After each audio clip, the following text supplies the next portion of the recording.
ụmụ Igbo ekenekwa m n'ọzọ n'ụbọchị tata bụ ahịa orie mmiri n'ala Igbo. Ana m agọ na-asị ka orie riotere anyị ifeọma, riotere anyị ọganiru, riotere anyị ịdị mma, riotere anyị ịdị n'otu, riotere anyị ịghọta ihe bụ nsogbu anyị n'ala Igbo. N'ikpeazụ ka o riotere anyị obi nwanne nke anyị ga-eji bịakọ ọnụ n'otu ezinụlọ wee chụba ya bụ ife nke anyị na-achọ bụ Biafra ka ọ bịa ngwa ngwa ka nsogbu a na-eme n'ala Igbo ka ọ pụọ ngwa ngwa. Ọ kakwa mụa bụ Maazị Ugwu Okechukwu obi nwanne ndị Igbo. Ana m ewetara unu akụkọ nke ụwa ka ọ ha n'uju na obi obi nwanne m news. Gerenụ ntị ka unu nụrụ akụkọ nke anyị jiri bịa n'ụbọchị tata ka ọ ha n'uju. Nwanne anyị nwoke nke a na-akpọ Maazị Mathias Ezeaku, onye isi ezinụlọ ndị Igbo Love Themselves Charity Foundation, ndị nke na-agba mbọ na-enyere ndị ụwa na-atụ n'ọnụ aka n'ala Igbo. Ọ wụchikwana n'obi anyị wee na-eti mkpu ka ndị Igbo niile ebe ọbụla nọ na mkparaba ụwa dị iche iche ka ị gbatara nwanne anyị nwoke nke a na-akpọ Ọdịnaka Nweke ọsọ enyemaka n'oke ọya nke o bu nọrọ n'ala India ugbu a. Nwanne anyị nwoke bụ Maazị Mathias na-eti oke mkpu wee na-asị na ịbụrụ nwa afọ Igbo biri n'ala India maọbụ n'ụwa ndị ọzọ dị iche iche ka inye aka ka amara ife a ga-eme ka nwanne anyị nwoke a bụrụ onye nke na-achetakwara n'ụwa dị mma ọzọ. Dịka ozi rutere anyị aka, Maazị Mathias kwuru na ha ga-eme ọhịa na-akpọ ọgbakọ ebe a ga-atụle ma ghọchaa ihe a ga-eme ka nya bụ ife dị mma ka o si kwesị ịdị. N'ebe ha ga-eme ọgbakọ a bụ na ala India, n'ebe nke a na-akpọ Uche Kitchen, Dawaka Mall, Metro Station, Pillar 781 Delhi, ala India.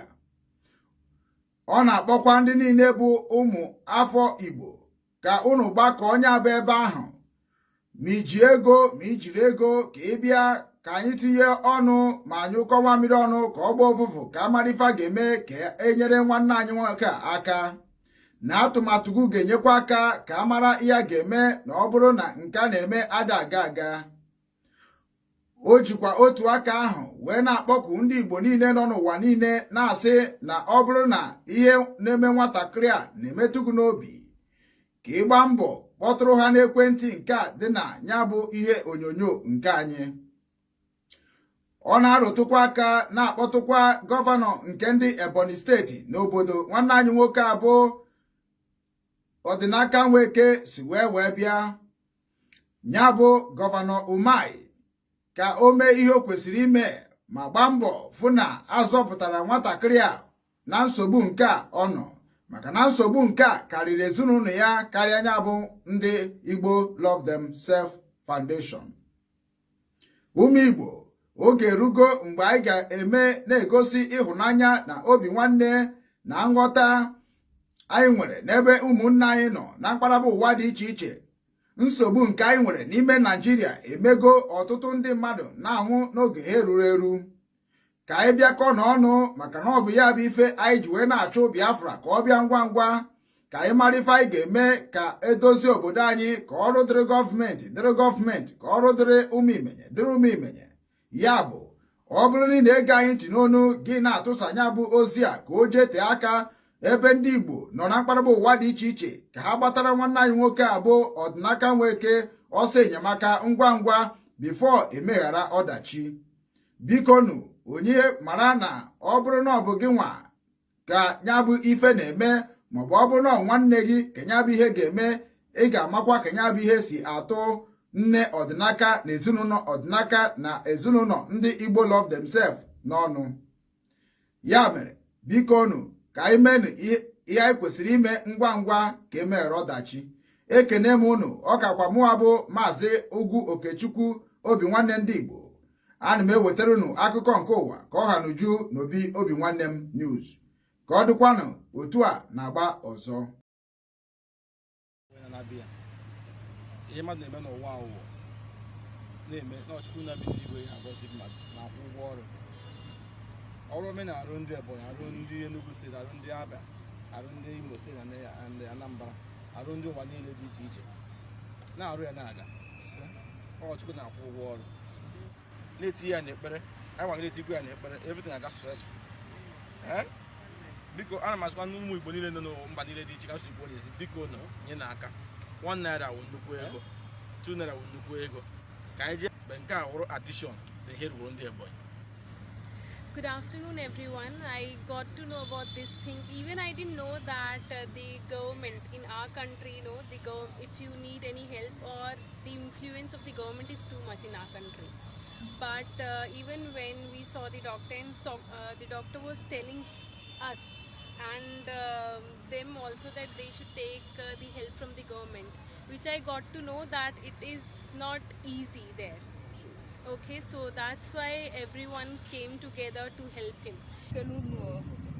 ọkachasị ndị mmemme gbakọrọ aka nta nọ abịa maka ọdụma nwatibe ma abụọ dị na kachu so meke na beke si na ụkwụ ọbụla begide gbakọrọ eka nta ekwu maka ọdụma dị na kachu wa bebe egide kwu ya wela has and ife ọbụla ebe emele eka anada gara ebe and so nwere onye nwe ike na akụkọ ọjọọ ezinụlọ maọbụ isi onwe duto egebe edobere ka bụ onwe be nyala eka ọtọmọchile ma bebe ọdụmụlọ ọdụra ma bebe emele ka ha tọmena so masite Chineke anụnyere ebe ihe ọbụla ebe ma ndị gara ebe nke ọma ya nwere nta abụọ ekokwunu tonwedu nwune nwedu tonwedu ndụ nwere ọda eta abudunu mbeda tonwedu ndị ọdọrọ nwee ike ikpokọ eta abudunu mbeda special ngeda bụ onye isi biko help one name then she don't know the wall for we hotena.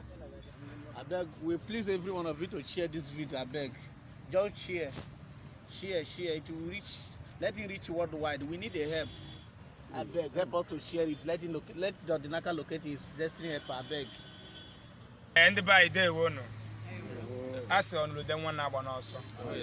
In Quebec, with the kiss where piano.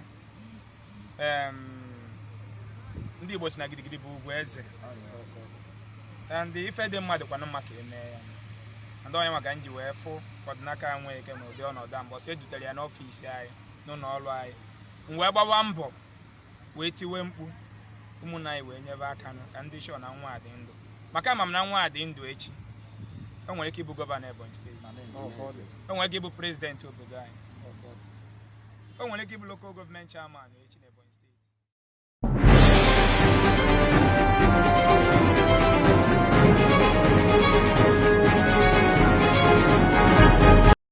ụmụ Igbo ọ bụrụ na ị na-ege anyị ntị n'onu ma na-ekiri ozi ọma nke anyị na-ewetara unu na ozi ndụmọdụ na ịgbazi ọnụ nke anyị na-ewetara unu biko ka ị na-esonyere anyị na YouTube na-esonyekwara anyị na Instagram maọbụ na Twitter maọbụ na Facebook na na webụsaịtị nke ndị obi nwanne m ka anyị wee na-ezinye abụ ozi ka o si wee kwesị dị na-adị maka na oge erugo mgbe anyị ga-ebupụta ihe nke njirimara Igbo na asụsụ Igbo na omenala Igbo na ihe gbasara ndị Igbo niile n'ụwa niile ọkacha ihe anyị na-achọ bụ Biafra.